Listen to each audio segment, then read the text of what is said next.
I think now it's okay. All right. Okay, Padma. Okay. Okay, so we'll start again. That is, we were discussing, like today we'll discuss the selenium. That is, how can you identify the objects in selenium? And then I told you that selenium works on the page source, right? That is, with the help of, like, if you go to any page source of any web page, say I go to the timesofindia.com website. All right, and out here, just a second.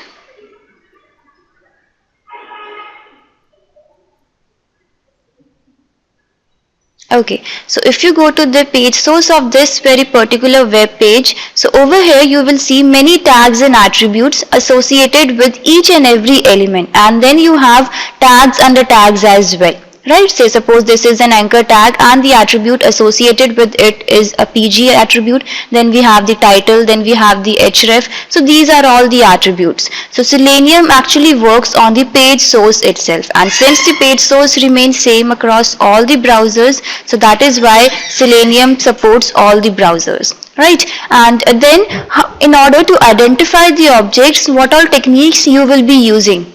What all techniques with which you will be actually identifying your objects. So that is present under the class, that is, I go to my documentation for C#, and then you have a by class which contains all the locator strategies with which you can actually find your elements. Right? Okay, so this by class actually holds all your locator strategies. That is, with the help of class name you can identify your object, or with ID, or with link text, or name, or partial link text, tag name, XPath. So these are all the various locator strategies, various techniques by which you can find your elements on the web page. Alright, okay, now what I'll do is that, say suppose I'll just add a new Excel file. Say it is objects.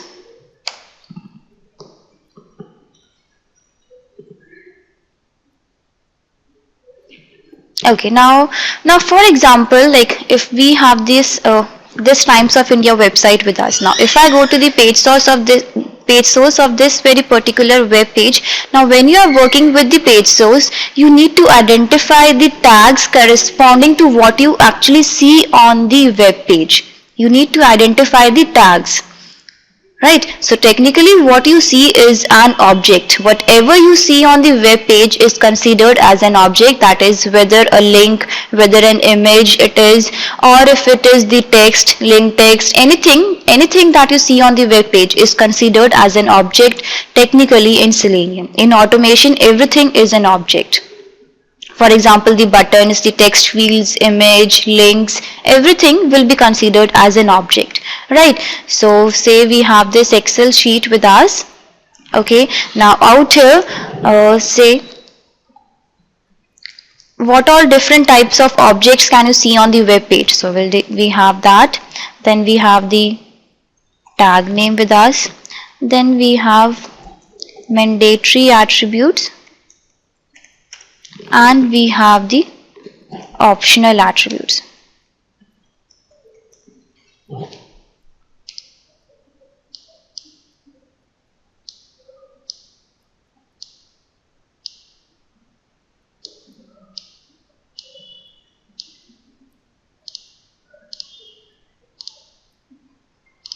Alright, now what are different types of objects can you see on the web page? That is, say for example, we have one text field that we have on the web page.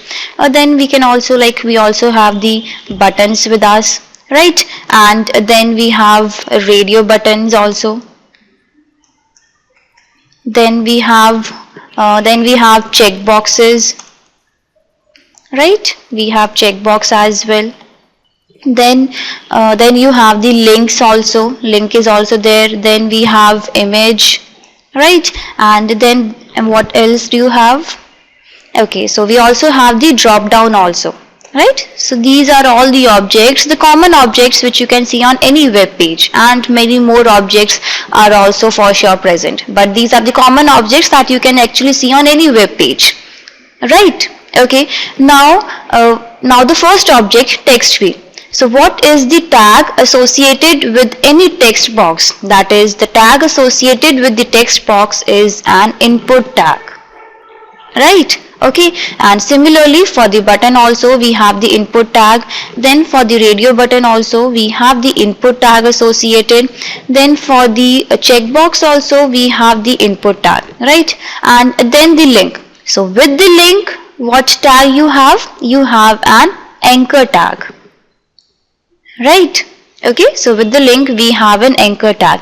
And then what are the mandatory attributes associated with these all objects? Say suppose the first is the text box. Now the mandatory attribute associated with the text box is you have type is equal to text.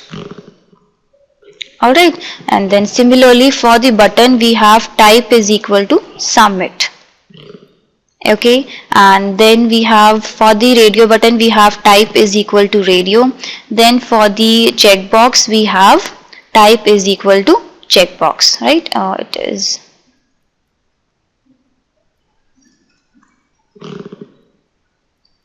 all right. Okay, these are not there. Fine. Okay, and then the image. Now what is the tag associated with the image? That is, with the image we have the img tag. Alright, okay, and for the drop down we have the select tag. Okay, right, and then like for the link, the mandatory attribute, what is the mandatory attribute? That is the href. Yes, Pratyusha, I am actually typing in the Excel sheet. It's coming as a lag.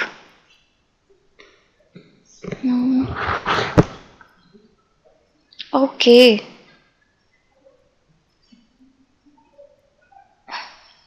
All right. So like there is a difference between what I am speaking and what you are actually seeing on the screen. Is there a time difference? Okay.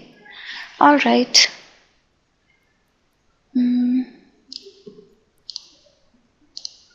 Fine.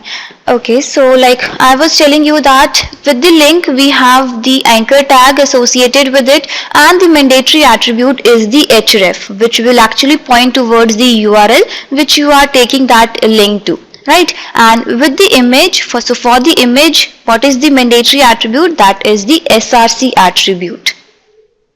Right, with the image we have the src attribute, which will actually give you the, like you will be specifying the URL with which that particular image will be redirected to, which will get opened with that particular URL. Right, so with the image we have the src attribute, right, and for the drop down we have the options. We have the option. Alright, okay, so these are the mandatory attributes corresponding to each and every element out here. Now the optional attributes. So optional attributes means it might or might not be present. Right, they might or might not be present. So which, like for example, so for the text field, what is the optional attribute that you have? You have ID, then we have name, and then we have the class. So these are the three optional attributes for the text field. That is, these attributes ID, name or class, they might or might not be present with this text field. And similarly for the buttons also we have this ID, name and class, and for the radio button, checkbox, for all the elements we have these as the optional attributes.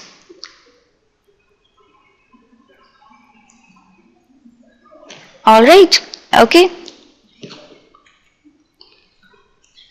Okay, so now like I have just given you a brief introduction to what all objects do you have, what all objects, the common objects that you can actually see on the web page, right? And then other than these objects, we also have the web tables, right? We also have the web tables, then we also have the frames. How can you work with the frames? Then we have the JavaScript pop-ups as well, right? No, Pratyusha. XPath won't come under optional attributes. I'll tell you that also. Yes. Okay. All right. So other than these objects, we have web tables, frames, JavaScript pop-ups as well, and many more. And these objects also we will be looking into. That is how can you work with the web tables. We have those. We have all these objects in our course. That is pop-up handling, the alert management, concept of web tables is also there. Then the concept of frames, concept of actions classes, JavaScript executor. So everything we will be discussing in our course. Alright. Okay, so we have these objects. Now how can you work with these objects? So in the Firefox, for that you will have to install an extra plugin for that. Okay, you will have to install an extra plugin that is known as the Firebug. Alright, that is under the, now I have it already I have already included it in my Firefox. So suppose I'll just remove it, and this Firepath also. You need to restart your Firefox. Just a second. So in order to work with the objects in Selenium, the first and the foremost thing is, with the help of in the Firefox, you will have to install an extra plugin known as the Firebug. Right? Okay. Say suppose we'll just install Firebug.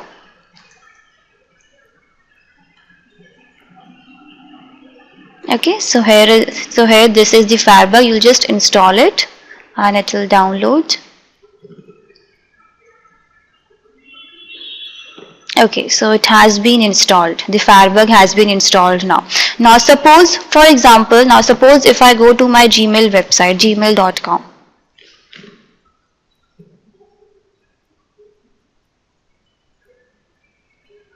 Okay, now say suppose you want to enter the username out here inside this text field.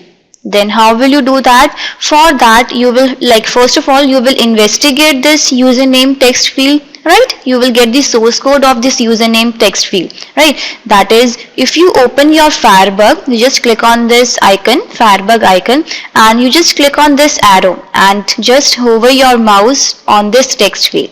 So out here it says that this particular yes. For the Firefox also, for the Firefox only we have the Firebug, and for the Chrome and the IE we don't have Firebug. And that also I'll tell you how can you identify your objects on the Chrome or the IE browsers. Yes, we'll discuss everything. Okay. Is there any specific Firefox version to add this plugin? No, not any specific version.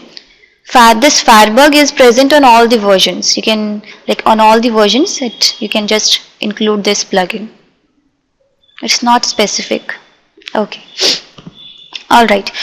Okay, so out here if you just inspect this username text field, it says that this is actually an input tag whose ID is email, type is email, and many other attributes are associated with this input tag. So as we saw in the Excel sheet as well, text field, with the text field, what is the tag associated? That is input tag, right?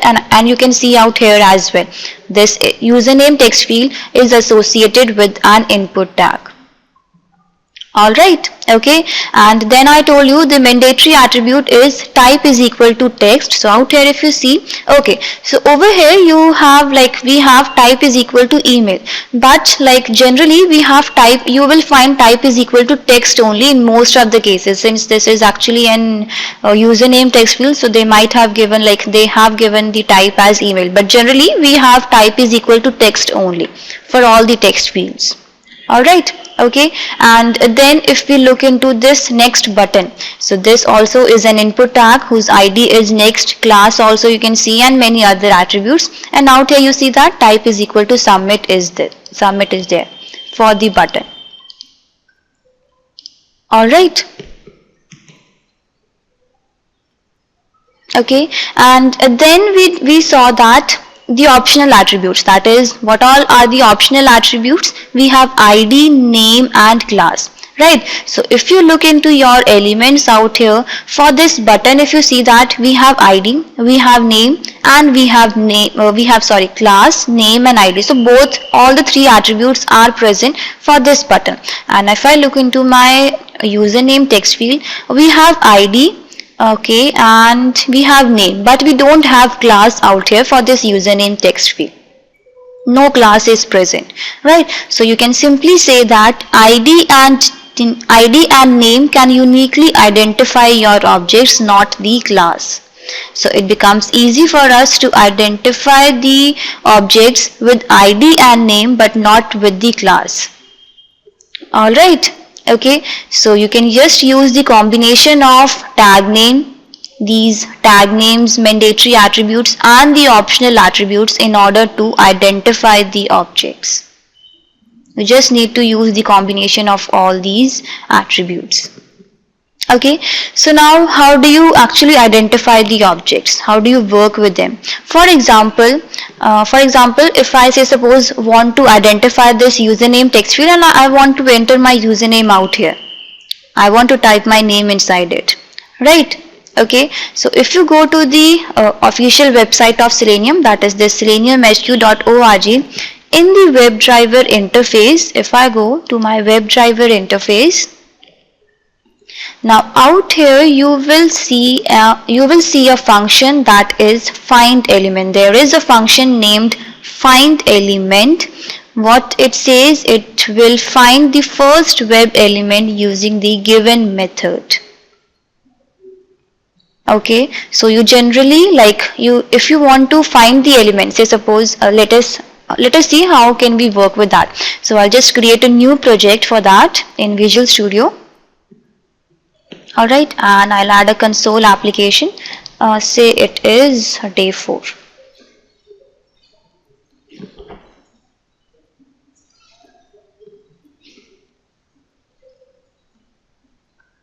Okay, so just hold on.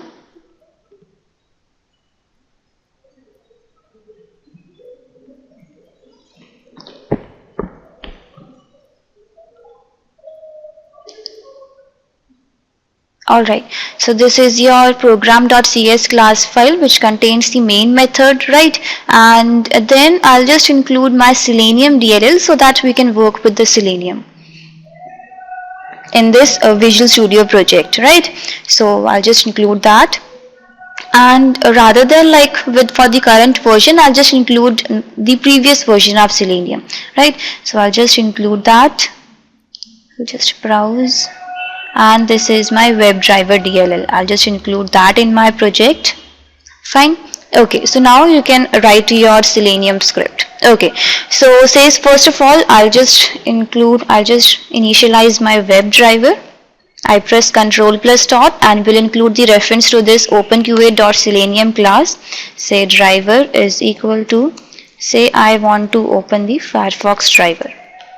And we'll include this class for this as well, openqa.selenium.firefox. Okay, so now if you if you want to identify any elements, so how do you identify that? That is, with the driver we have a function that is find element function. So to find the elements on the web page, you will be finding with the help of this find element function, which you can see in this documentation as well. It says this find element function actually finds the web element using the particular find element method.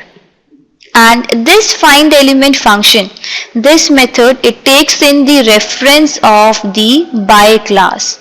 You see that it takes in the reference of the by class, and by class actually has all the locator strategies inside it, right? We saw that in the by class only we have all the locator strategies. So how will you identify? What command will you say? You say driver.findElement by dot, and then now you will specify your locator strategy. So out here you can see that it lists all the locator strategies with which you want to find your element. If you want to find it with the class name, with CSS selector, with ID, link text, name, so you can just identify with them. Say suppose I want to identify by dot ID. I want to identify with the help of ID, right? Okay, now what is the ID for this username text field? We have ID is email, right? We have ID is email.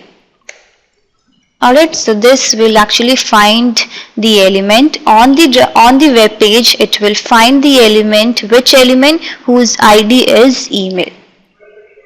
Alright, so find element function is actually there to find the element on the web page. And then if you look into this function find element, so here you see that it returns you the reference of the web element, another interface in Selenium, iWeb element. Alright, this is your iWeb element, defines the interface through which the user controls elements on the web page. So this interface, it represents generic elements on the web page, right? And then, like as I have told you that everything that you see on any web page is an object, and in Selenium object is a web element. Every object is considered as a web element. You give it a terminology, that is a web element for every object that you see. And this web element, it can be any object, it can be a button, it can be a link, it can be a text box, image, anything. This web element can be any object. Everything is considered as a web element in Selenium. Alright, and this web element has generic functions inside it which you want to fire on the web element. For example, if you want to fire the click function, then you have this click function, clear, text, size, enabled, location. If you find the location of any web element, then you have this function associated with it. So these are all the functions that comes under the web element interface.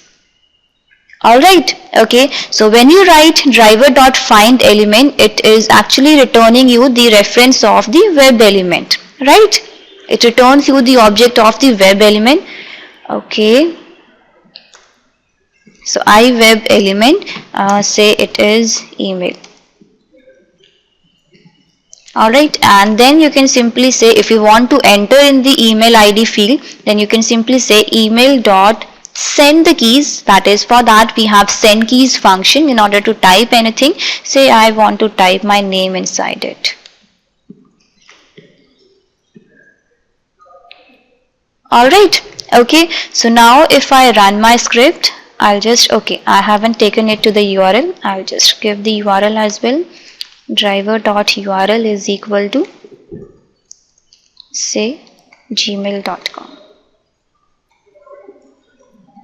Alright, and I'll just run this.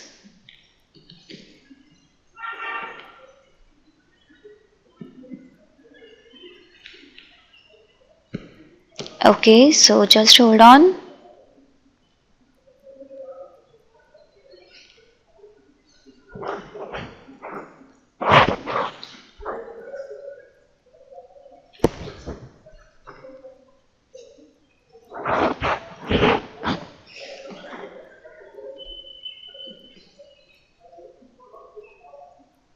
Okay, so you see that it enters Gunjan inside this text field, username text field. So this is how you can enter anything inside the text field. Now say suppose I want to open the Chrome driver.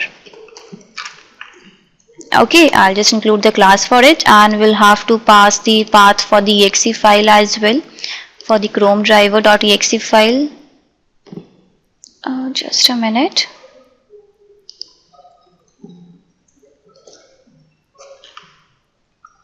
Okay, whenever you execute, why the command prompt is displaying? Because actually I have created the console application, right? And in a console application you will see the console output window.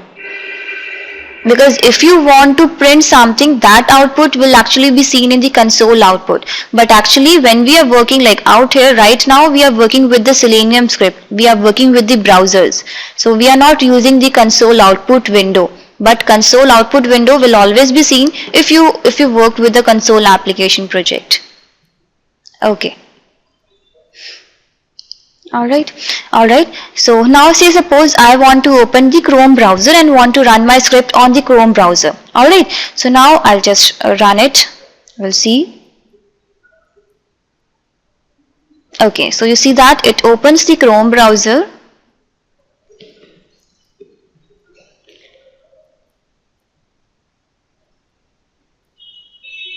Okay, and then it enters the name as well inside this text field.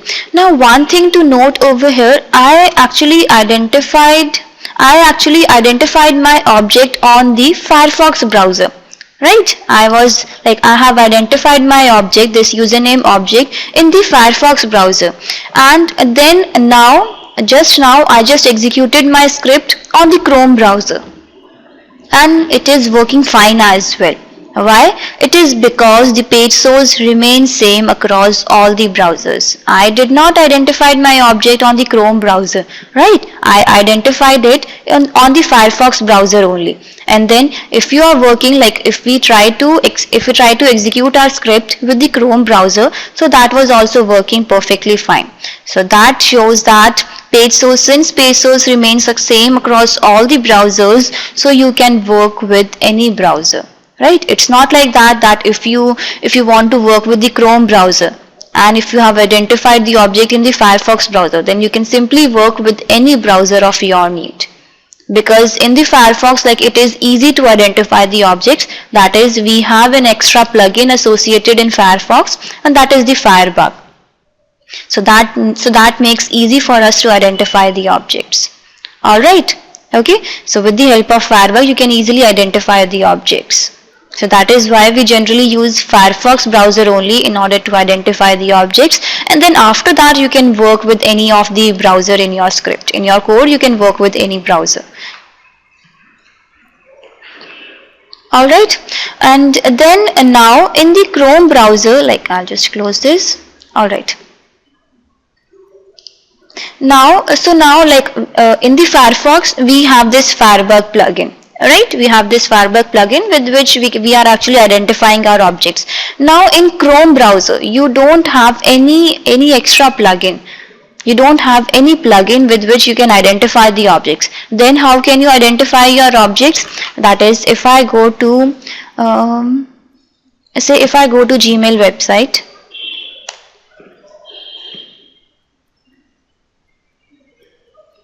Okay, now I go to this Gmail link. Now out here in the Chrome you don't have Firebug, then how will you identify the objects?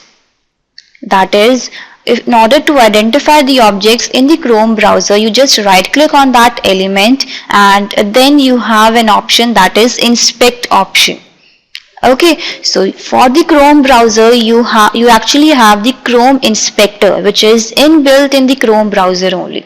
So here you can see that it will give you the same representation for this username text field. That is an input tag whose ID is email, type is email, and the various other attributes. Alright, okay, and if you want to find any other element as well, then you can just click on this arrow and can just hover your mouse to any web element you want to work with, and it will give you the complete description of that element. So in the Chrome browser we have Chrome inspector, which is inbuilt in the browser. We do not need to add any extra plugin for the Chrome browser. Okay. Right, so this is how you can work with the Chrome browser. Alright, I'll just close it. Fine. Okay, now as you can see out here that ID, the easy way to identify the objects is with ID. Since ID will be represented with each and every tag. It will be present for sure, the ID. So it becomes easy to identify the objects with the help of ID. Alright, now what if two elements have same ID? Generally it does not happen, but just assume if two elements have same ID. Then how will you work with that? Now say suppose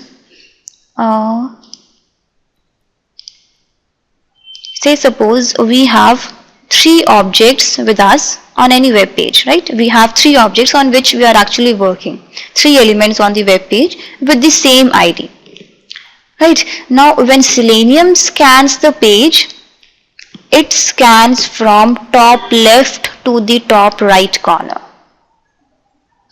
It scans from the left to the right corner. Now if you look at the documentation, wait a second.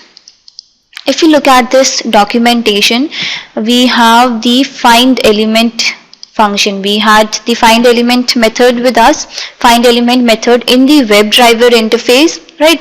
So find element, it says that it finds the first web element using the given method.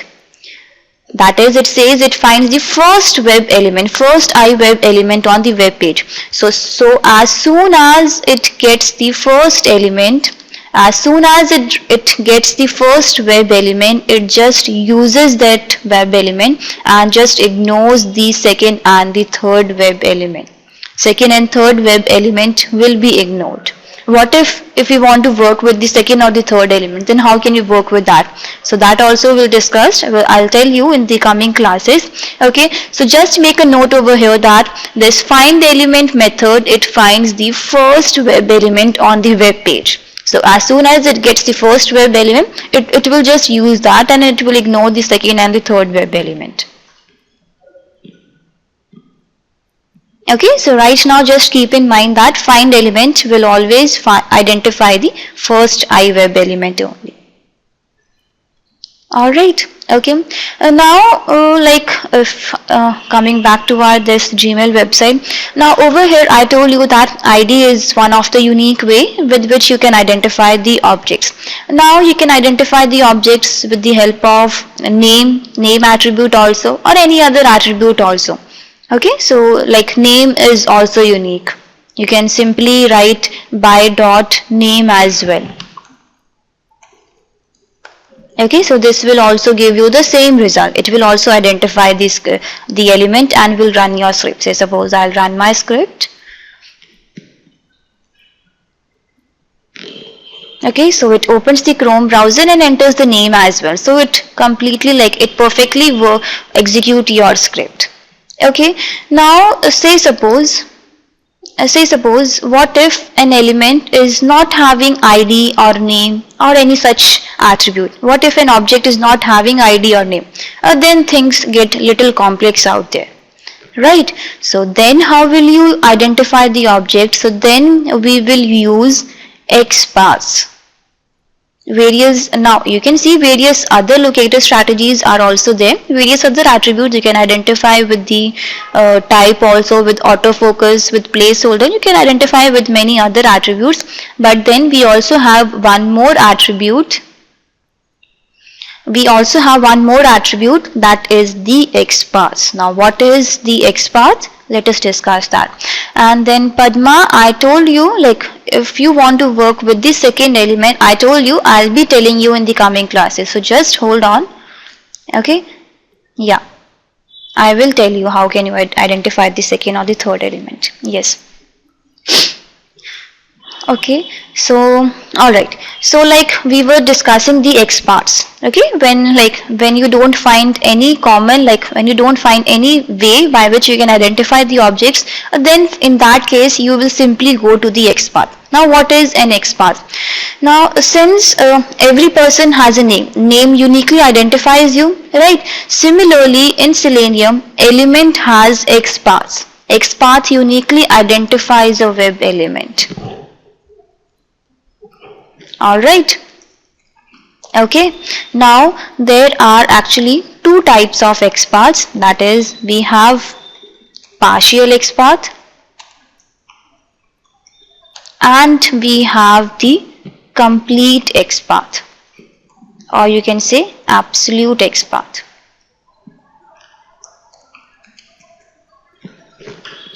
Okay. Now what are these XPaths? What is a partial XPath and what is a complete XPath? What are these? Okay. Now for example, we have this Gmail website. Now out here I have this text with me, one account all of Google. Now if you look into the Firebug, it says that now out here if you see the page source of this text, it has got the h1 tag. No other attribute is associated with it, right?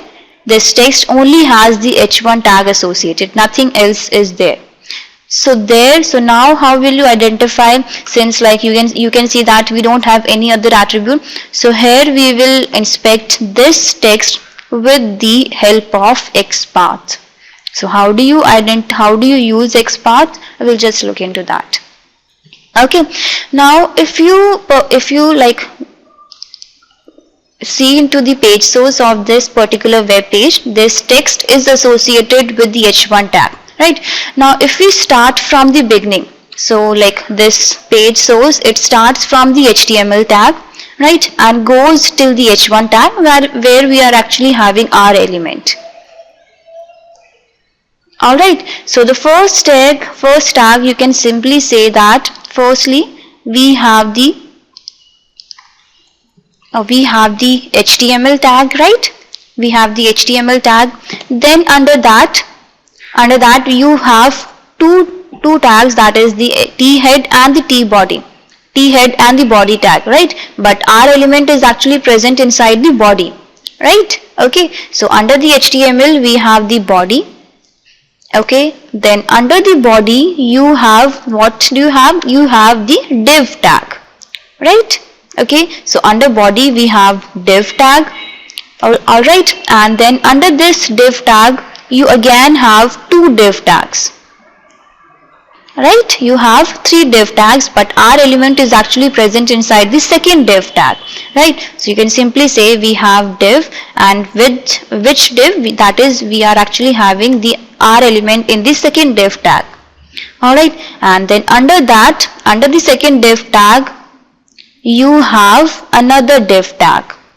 Okay, right, you have another div tag. So we'll simply have another div tag, and this is actually our first div only, and under this div we have the h1 tag. So this becomes your complete XPath for this text1 account all of Google. Alright, okay, now why body? It is because the h1 was actually there in the body tag only, it was not there in the head tag. Alright, so this is your complete XPath for this text1 account all of Google. Now if suppose you want to find this text, if you want to print this text, right? So out here say, you can simply say driver.findElement by.xpath, that is now we are finding with the help of XPath. And what is the XPath? You have this XPath, right? Okay, and this will give you a web element. Okay, and say I want to print the text of this heading. I'll just print that, and I'll just comment this code.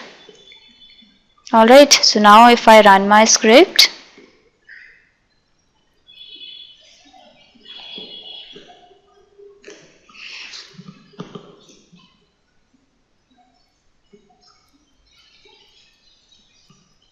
okay, so it executes, and if you look into the console output window, so here you see that it prints the heading, it prints the text, that is one account all of Google. Alright, so right now what we did was we just tried to find the heading with the help of XPath. We calculated the XPath on our own, and when we try to print the text of that heading, it is giving us the result, one account all of Google in the output window. Alright, okay, but actually, so this is how you can calculate your XPath, but actually there is no need to calculate the XPath. There are tools available, especially in Firefox. Especially in the Firefox browser, there are tools available which will automatically find the XPath, and you can simply work with those XPaths. Alright, that is what you need to install is that in the Firefox browser we have a plugin that is the FirePath. So you will have to install the FirePath in order to work with the XPath. So this is the FirePath. I'll just install it. Okay, and then we'll have to restart the Firefox browser. But make sure that Firebug is installed. When, like, if you are installing Firepath, just make sure Firebug is installed, because this Firepath is installed on top of the Firebug only. Alright, okay, so fine. Okay, so now if I open my Firebug, okay, so now you see that one extra tab comes up for the Firepath when you install Firepath. Okay, so this Firepath has complete XPath information. It will contain, like, it contains the complete XPath information. It will calculate the XPath automatically, the complete XPath automatically, right? So if you see in this, if you want to work with this text only, one account all of Google, and then you see that it calculates the complete XPath on its own, the same XPath that we have calculated. We have HTML, then body, then div, then div2, and under that we have div1, and under that we have the h1 tag. So it gives you the complete XPath automatically. That is this Firepath plugin. Alright, and then out here, like, you can either write div1, okay, or you can skip this one index also, because if you're not specifying any index, then that is assumed to be one only. But if you have any other index other than one, that is second or third or fourth or any other, then you will have to specify that index. But for the one, you can skip writing the one index. It will assume one only. By default, it will take one only. Okay. Okay, and then this XPath remains same for all the browsers, because page source remains same on all the browsers. So XPath will also be same on all the browsers. Since out here only you can see that we are actually finding the XPath in the Firefox browser, and then we are actually working with the Chrome browser, and this is also working fine. The script is working fine. Okay, so this is what is the XPath. Now in the complete XPath, there is one problem. Now what is it? Now suppose if I get the XPath of my email field. So this email field has got this XPath, right? Okay. Now say suppose this is giving you the partial XPath. I'll just select generate absolute XPath, and now, okay.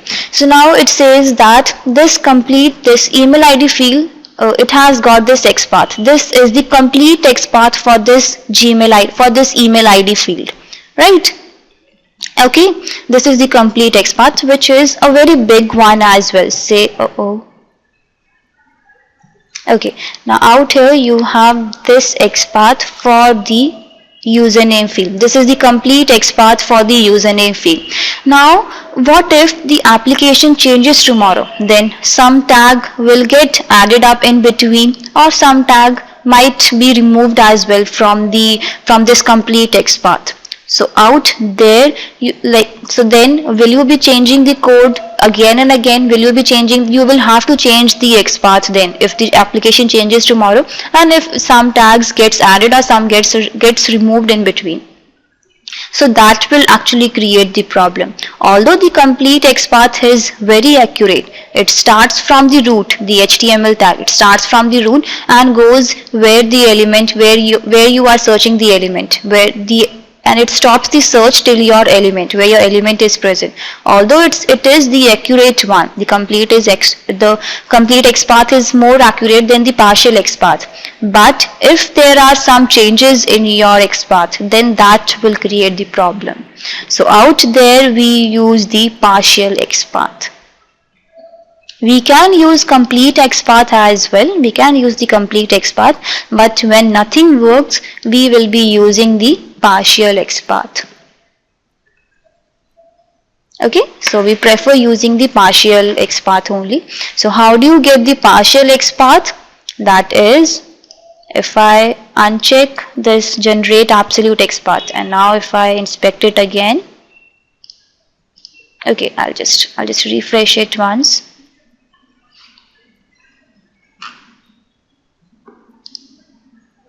Alright, and now if I inspect this, so now it gives you the partial XPath for this username text field.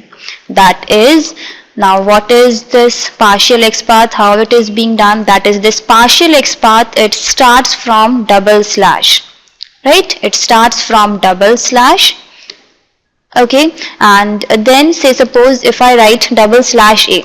So what will this represent? It will represent all the link tags. It will represent all the link tags on the web page, right? And if I write double slash input, so this will represent all the input tags on the web page. Double slash input will represent all the input tags on the web page. And if you write double slash star, now what will this represent? This will represent all the elements on the web page. All the elements, that is, the element can be any element, either a button or a link or the input tag or the radio button, any element. Double slash star means all the elements. Star means all the elements. Right? Okay. So now if we consider the XPath of this email ID field, so this email ID field has got this XPath. So this XPath, it says double slash star and then it says @ID is equal. So what is this XPath saying? This is saying that out of all the elements, get me an element whose ID is email. Alright, out of all the elements, double slash star means all the elements. So out of all the elements, retrieve me the element whose ID is equal to email. Okay, alright, so this is what this XPath says. Now for example, if I go to this official website only, right, and I'll just open it again, seleniumhq.org, and out here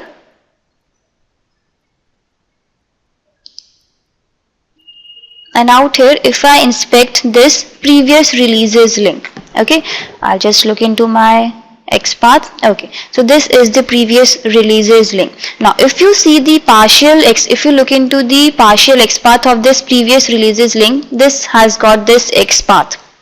Okay, now what Firebug does is, now let us see how this XPath is calculated, how this is being calculated for the previous releases link. Now if you see, just a minute. Okay, I'll just show you. Okay, now the first, like this previous releases link is actually a link which is associated with the anchor tag. Now if you look out here carefully, this anchor tag does not have any ID associated with it. Right, since this anchor tag does not have any ID associated, so it will jump one step before that. It jumps one step above to this, that is the li tag. So the first one is the anchor tag, right, and since this anchor tag does not have any ID, so it jumps one step above to the li tag. Right, and then since this li tag also does not have any ID associated with it, so it will also jump one step before that, that is to the ul tag. Right, and then this ul tag also does not have any ID associated with it, right, so it will also move one step before that to the li tag. So we have this li tag, right, and then this li tag also does not have any ID, so it will also move one step before to it, that is to the ul tag. And then this ul tag, so now we have got the ID, so we will complete the search till here, that is this ID is equal to nam, and then out here you can also write the ul tag as well, or you can write the star also. So it will take all the elements. So this is how the partial XPath is calculated, that is, it is calculated on the basis of ID. Okay, so this is how it makes the partial XPath. Alright, okay, so have you understood? Anyone? Okay, so this is how the partial XPath is being calculated. Alright, now say suppose if I open the Chrome browser, and if you want to calculate the XPath on the Chrome browser, then how do you calculate the XPath on the Chrome browser? That is, I'll just inspect this.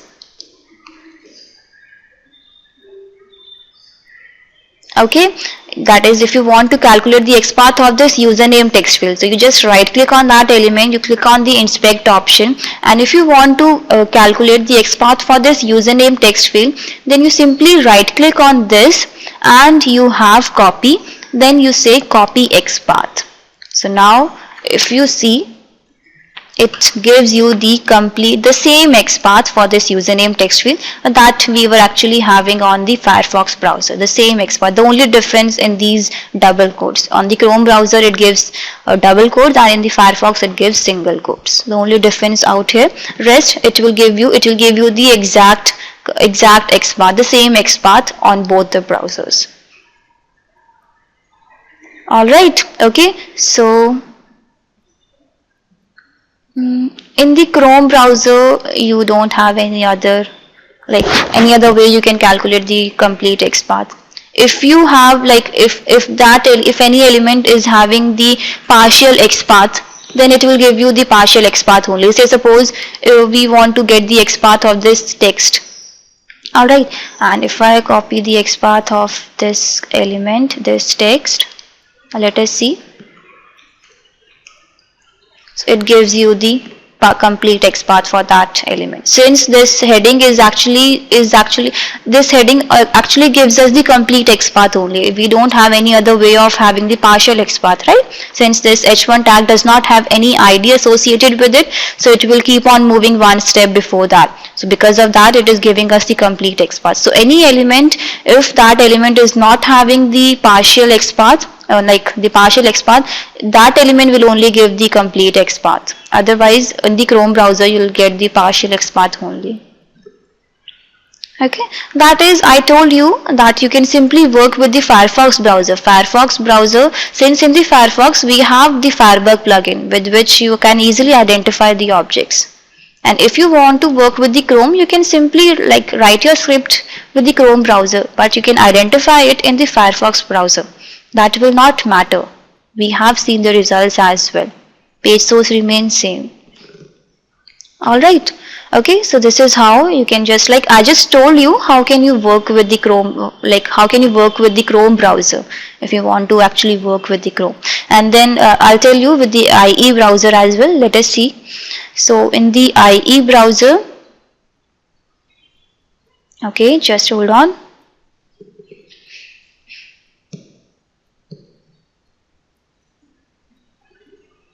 Alright, so say suppose you want to inspect the elements on the IE browser, then how do you, in the IE browser also we don't have any extra plugin, then how can you identify? That is, you just simply hit F12 from the keyboard. Okay, simply hit F12 and the inspector tool will come up for the IE browser, where you can actually check the page source.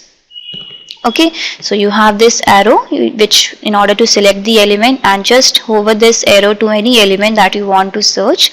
Okay, and it will give you the information regarding that element, the page source of that element. Okay, right, so this is how you can work with the IE browser, and there is no way of finding the XPath in the IE browser. You can just inspect the elements. There is no way of finding the XPath in the IE browser. Alright.